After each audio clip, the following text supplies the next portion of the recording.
Bon, faut que je vous raconte un truc incroyable qui s'est passé mardi dernier. J'ai participé à une table ronde en compagnie d'Emmanuel Macron, président de la République, Julien de Normandie, ministre de l'Agriculture et de l'Alimentation, Barbara Pompili, ministre de la Transition écologique, et Sébastien Lecornu, ministre des Outre-mer, parce qu'ils étaient en déplacement dans mon département.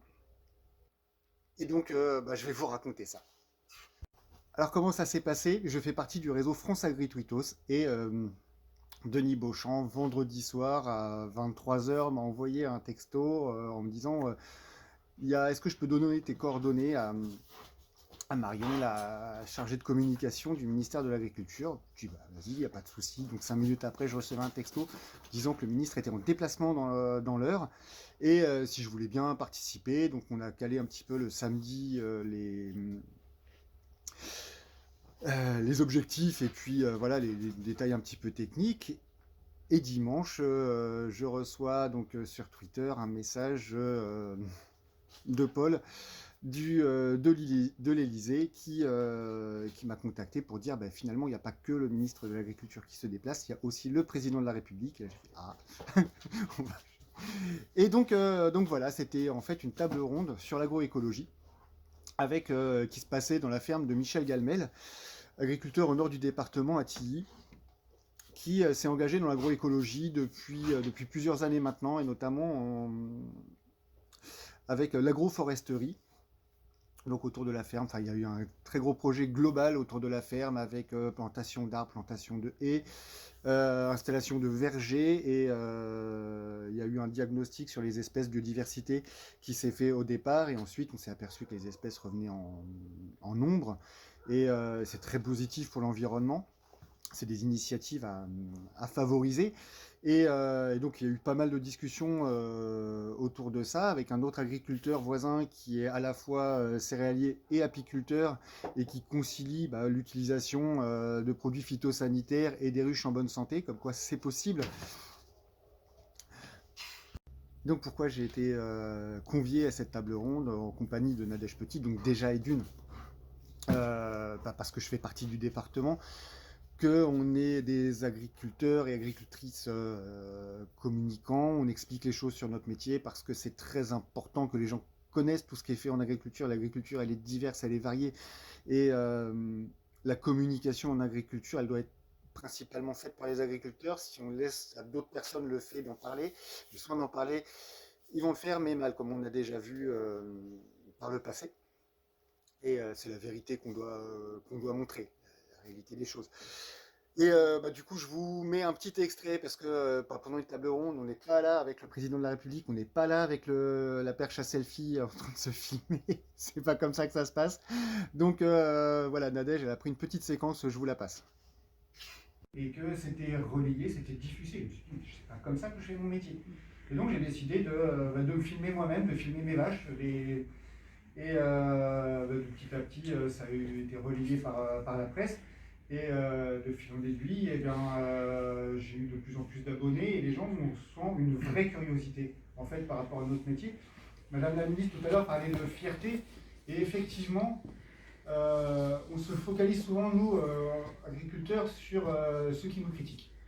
Et quand on regarde, au final, la plupart des gens, ils sont fiers de leurs agriculteurs, ils sont fiers, et on l'a vu notamment quand les rayons étaient vides au début du confinement en mars dernier. Il y a eu une vraie fierté de notre métier parce qu'on a participé tous au fait de nourrir les Français. Il faut rappeler que ce n'était pas gratuit qu'il y ait des choses dans les supermarchés, que ça venait de gens qui travaillaient. Il y a nous, il y a toute la chaîne logistique derrière. La synthèse un petit peu de ces échanges, que ce soit au niveau du ministère de l'écologie, du ministère de l'agriculture, en fait, il faut travailler main dans la main. Et ça ne sert à rien d'opposer agriculture et écologie. L'écologie ne pourra pas se passer de l'agriculture sans avancer, et vice-versa. Et il faut travailler aujourd'hui, il faut arrêter de se jeter des pierres et de se confronter. Il faut travailler ensemble, il faut créer des projets novateurs, que ce soit dans la lutte contre le réchauffement climatique, arriver à une société décarbonée, et aussi dans la protection de la biodiversité. Et le président de la République l'a très bien rappelé, c'est que l'agriculture française, elle a clairement rempli les rôles qu'on lui demandait depuis la Deuxième Guerre mondiale, c'est-à-dire de remplir les greniers et assurer l'autosuffisance alimentaire de l'Europe. On l'a très bien fait en termes de quantité, on l'a très bien fait en termes de qualité, qualité de nourriture, il n'y a aucun souci là-dessus, et c'est reconnu à travers le monde que l'alimentation française est l'une des plus vertueuses. Et aujourd'hui, il faut aller plus loin en gardant la productivité, en gardant la qualité, mais il faut aller plus loin en, en se tournant vers les enjeux de protection de l'environnement. Donc j'y reviens sur les enjeux carbone et sur les enjeux de biodiversité principalement.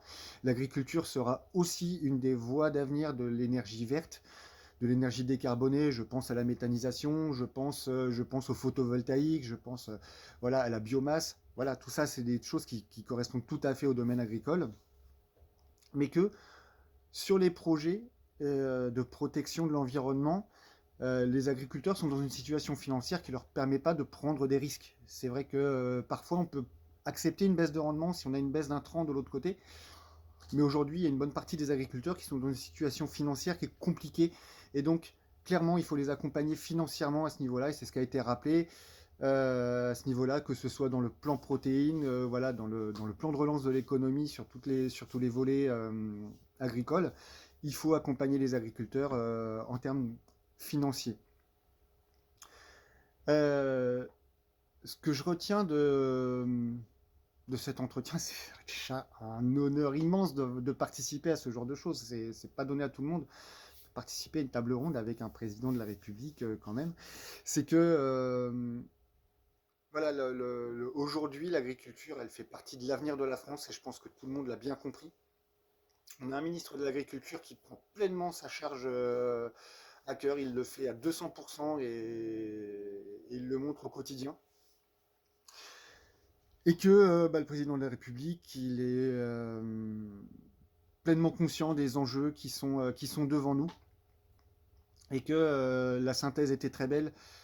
L'agriculture, elle doit accompagner l'écologie, l'écologie doit accompagner l'agriculture, c'est comme ça qu'on construira le monde de demain.